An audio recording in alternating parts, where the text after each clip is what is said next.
नमस्कार दोस्तों, भारतीय डाक विभाग में एक नई भर्ती निकाली गई है एसटीयूटी के पदों पर, जिसके लिए ऑनलाइन आवेदन की जो प्रक्रिया है वो स्टार्ट हो चुकी है। इस वीडियो में मैं आपको पूरी जानकारी बताऊंगा कि कैसे इस भर्ती का फॉर्म आपको भरना है। उससे पहले ये भी क्लियर करूंगा कि इस भर्ती का फॉर्म भरने के लिए आपकी क्या क्वालिफिकेशन होगी, क्या आपकी उम्र होगी, कैसे इसमें चयन प्रक्रिया होने वाले हैं, सैलरी आपको कितने रुपए मिलेंगे, सारी चीज़ें पहले समझ लीजिएगा। अगर आप इस भर्ती के लिए एलिजिबल है, अगर फॉर्म को अप्लाई करना है तो अप्लाई करने के प्रोसेस आप इस वीडियो में देख पाएंगे। बाकी इस वीडियो को ध्यानपूर्वक अंत तक देखें, पसंद आए तो इसे लाइक और दोस्तों के साथ शेयर करें। ऐसे लगातार अपडेट चाहिए चैनल को सब्सक्राइब करें ताकि आगे भी इस प्रकार के जो भी अपडेट होगा ना आपको मिलता रहेगा। आइए फिलहाल अपने स्क्रीन पर चलकर पूरी जानकारी स्टेप बाय स्टेप बताते हैं।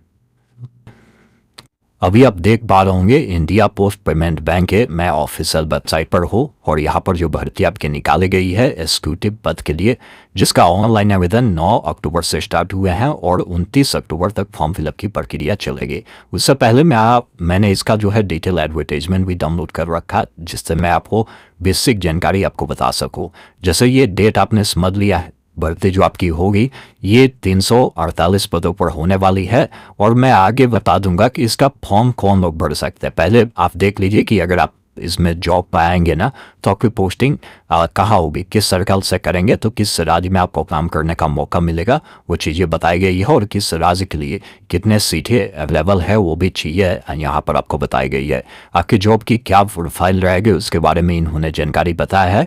उम्र बताया है कि आपकी जो होगी 20 वर्ष मिनिमम और मैक्सिमम आपकी 35 वर्ष होगी। 1/8/2025 के अकॉर्डिंग उम्र गणना होगा। आप ग्रेजुएट होने चाहिए तो आप इसका फॉर्म जो है आसानी से भर सकते हैं। सैलरी आपके 30,000 पर मंथ आपके होने वाले हैं।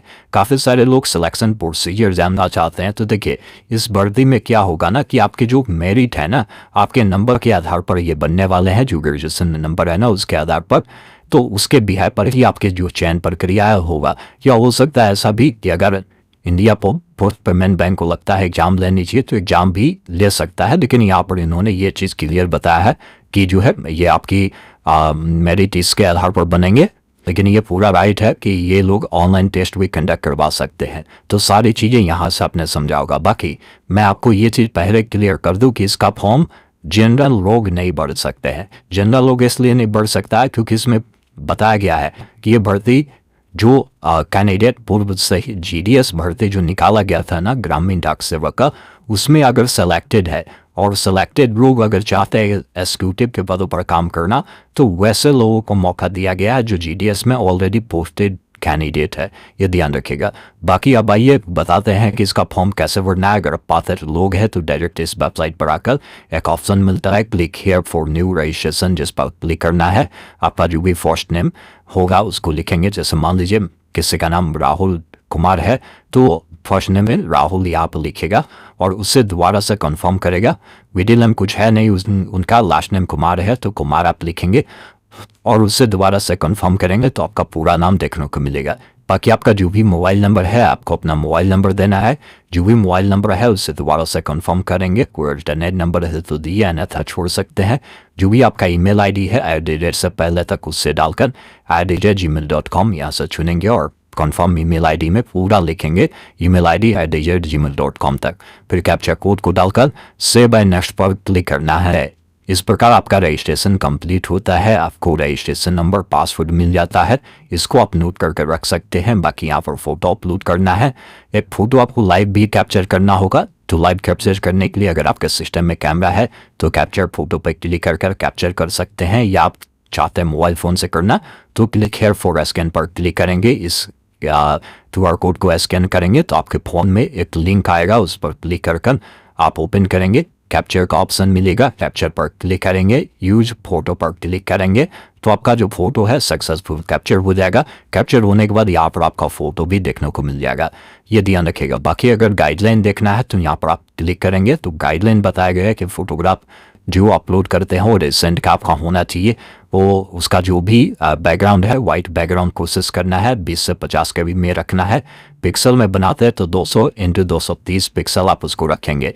बाकी लाइव फोटो कैप्चर करने का गाइडलाइन मिलेगा। सिग्नेचर के बारे में बोला है कि 10 से 20 के भी में होगा। पिक्सल बनाएंगे तो 140 × 60 पिक्सल में आप इसको बनाएंगे। उसे अकॉर्डिंग का फोटो सिग्नेचर यहाँ पर अपलोड कर चेकबॉक्स पर टिक कर आपको एक ऑप्शन मिलता है नेक्स्ट का, जिस पर आपको क्लिक करना है। फिर आप अगले स्टेप में आते हैं। यहाँ पर आपसे पूछा जा रहा है कि अभी करेंटली में जो आप काम करते हैं वो किस राज्य में वर्किंग है, वो आपको बताना है। बाकी यहाँ पर पूछ रहा है कि DOP डिवीजन कौन सा आता है आपका करेंटली जहाँ आप काम करते हैं, वो आपको बताना है। फिर यहाँ पर बोला गया है कि करेंटली में अगर आप एंगेज है DOP ग्रामीण डाक सेवक के साथ तो आप एस करेंगे, नहीं तो नहीं वाले विकल्प पर आप क्लिक करेंगे। एस करेंगे तो उसकी जानकारी देनी होगी, जो भी आपकी एम्प्लॉय कोड होगी या आपके CSI ID होगा उसके बारे में जानकारी आपको देना है। कब आपने ज्वाइन किया था वो डेट आपको बताना है। अगर आपके पास जो एक्सपीरियंस है ये कार्ड 2025 तक कितने ईयर का हो रहा है तो वो आप जानकारी को दे सकते हैं। ऐसा नहीं है तो आप इसको नो कर सकते हैं, ये ध्यान रखिएगा। अगर आप पहले वर्क किया है IPPB में जैसे इन सब पोस्टों पर तो आप यहाँ पर एस करेंगे, नहीं तो आप नहीं वाले विकल्प पर क्लिक करेंगे। फिर पूछता है कि आप जो है किस राज्य से अप्लाई करना चाहते हैं वो बताएंगे, क्योंकि अगर आप नोटिफिकेशन को देखेंगे ना तो इन्होंने भर्ती दर्शाया कि भाई किस सर्कल में कितनी भर्ती है वो चीज़ें आप यहाँ से देख सकते हैं। तो उसी बिहा पर आप जहाँ से भी चाहते हैं अप्लाई करना वो बताएंगे, उससे राज्य में आपको जो है काम करने का आपको मौका यहाँ पर मिलने वाला है। बाकी यहाँ पर जो भी स्टेट चुने हैं ना तो उस स्टेट में जो भी इनका बैंकिंग आउटलेट चलता है उसका नाम मिलता है। आप यहाँ से चुन सकते हैं कि भाई कहाँ आप चाहते हैं, उस विकल्प को आप दे सकते हैं। कैटेगरी पूछा गया है कि आप किस कैटेगरी से बिलोंग करते हैं वो बताएंगे। फिर पूछता है कि अगर आप 40% या इससे अधिक दिव्यांगता है तो इस करें, नहीं तो नहीं वाले विकल्प पर क्लिक करें। फिर नीचे स्क्रॉल कर कराना है।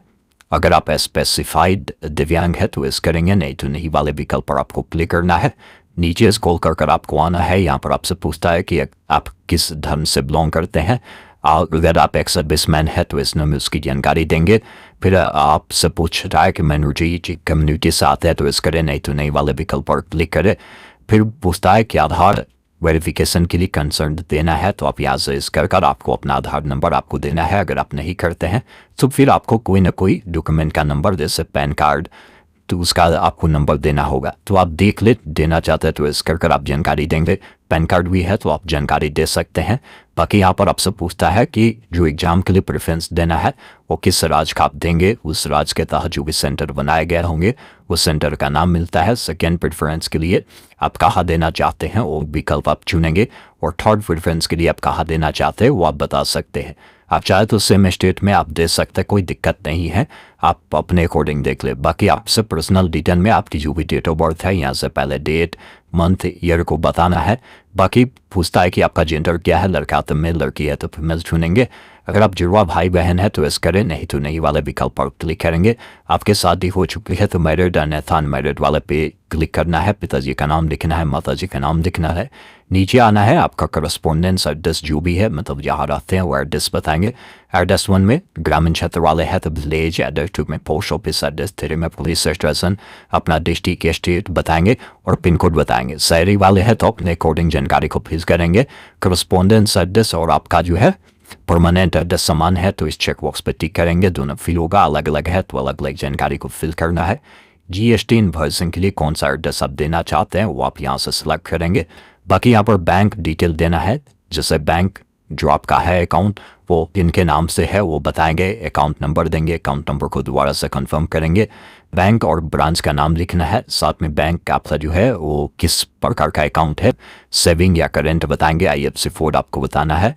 उसके बाद जो भी पेमेंट लगता है वो आपको देखने को मिलता है, क्योंकि 750 रुपये पर मिनट देना होगा। वैलिडेट योर डिटेल पर क्लिक करना है, फिर से नेक्स्ट पर क्लिक करना है। फिर अगले स्टेप में आते हैं जहाँ पर क्वालिफिकेशन बताना है। आपकी क्वालिफिकेशन ग्रेजुएशन ये कार्ड 2025 तक कंप्लीट हो जानी चाहिए, ये ध्यान रखिएगा। तो ग्रेजुएशन जो आपने किया है किस स्ट्रीम में किया है, किस यूनिवर्सिटी से किया है उसका नाम लिखेंगे। कब पास किया है, पासिंग डेट मंथ ईयर डालेंगे। क्या आपकी परसेंटेज थी वो बताएंगे। जैसे मान लीजिए किसी का 65.2 है तो 65.220 आपको लिखना होगा, ये ध्यान रखिएगा।